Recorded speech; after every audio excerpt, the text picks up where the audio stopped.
So with this one, we're going to look at one of my studio images. I've got 6 at home slash studio presets, but I've got 3 that are specifically I've created to use within my studio environment. So those are Ecru, Parchment, and Tuscan. So let's have a look at Tuscan, Parchment, and Ecru. I think I'm going to go Tuscan for this one.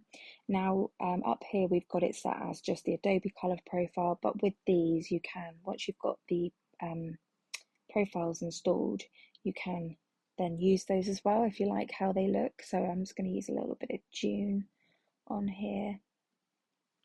So that's basically one click from that to that. Then we can go in and just bring the exposure up slightly. I'm going to bring the highlights down a little.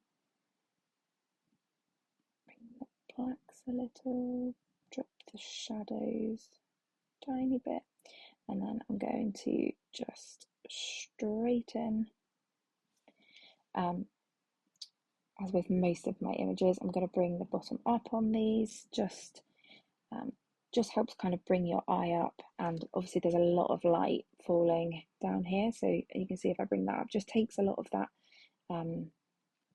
like it's drawing your eye down to the hand basically. But again, with all of these masks you can sort of tweak them, so once they've applied you're like, oh yeah, it's nice, but I need it a bit darker, then you can just literally bring the exposure or the highlights down. And again, sometimes I find the bottom of the images can be quite cool, so this has automatically got a little bit of warmth in it, and you can add more or take it away, and you can add pink and tint or green tint depending on what you need. So I'm just going to add a little bit of pink. But there's really not a lot that this image needs. I mean, she's just so cute. So I do have down here, so you can do subtle all eyes bright, which will just ever so slightly enhance the eyes and the irises, but not too much. So that's it on.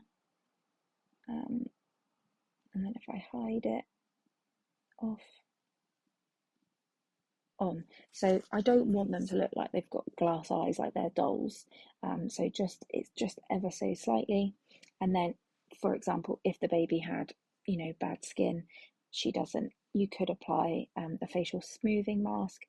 Now this is going to go on all subjects, but you could go in and decide, actually, I'm going to copy those masks, copy the setting for the mask and just apply it on a brush, and you could brush it on or whatever you want to do there.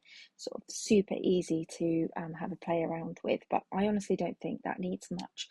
That's probably taken me less than a minute from that to that.